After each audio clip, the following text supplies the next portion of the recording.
ओम नमः शिवाय।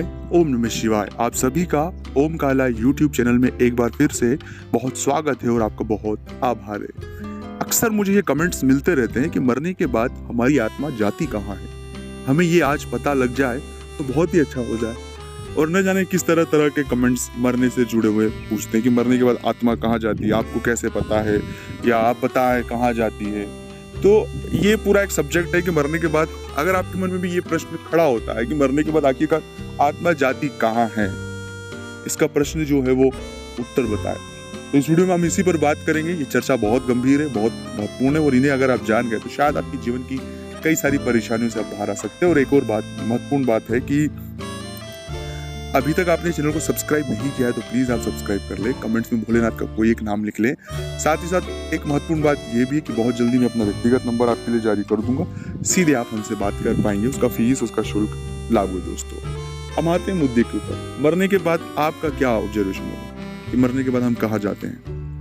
बहुत से लोगों का अलग अलग ऑब्जर्वेशन होता है, बहुत से लोग अलग अलग बात कहते हैं। लेकिन जो मेरा निजी मानना है या एक निजी तौर पर जो चीजें मैं खुद फील करता हूँ, मैं वो बात बता रहा हूँ आपको कि हमारी एक उम्र, जैसे हम अगर पुराणों में पढ़े या हमारे धर्म ग्रंथों में पढ़े तो मनुष्य की जो औसत आयु 100 वर्ष है। तो इंसान इस धरती में अगर वो कम उम्र में भी मरता है तो उसे 100 साल तक तो इस धरती पर बिताकर जाना पड़ता है, प्रेत आत्मा में, भूत की आत्मा में, या एक सूक्ष्म, हम उसे भूत और प्रेत का नाम नहीं देना चाहिए, उसे सूक्ष्म आत्मा कह दे सकते हैं। उसी के एग्जाम्पल ये होता है कि कई बार बहुत से परिजनों को या बहुत से लोगों को अपने पूर्वजों का आभास होता है।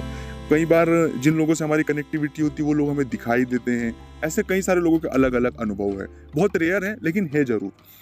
तो 100 साल तक जो हमारी उम्र है, अगर हम इस शरीर को त्याग भी देते हैं तब भी हमारा जो टाइम है वो हमें यहाँ बिताकर जाना होता है। इसके बाद अगली जो चीज़ है जिसमें बहुत से लोगों का ऑब्जर्वेशन है कि उसके बाद जो मुख्य चीज़ होती है वो होती कर्म का लेखा जोखा।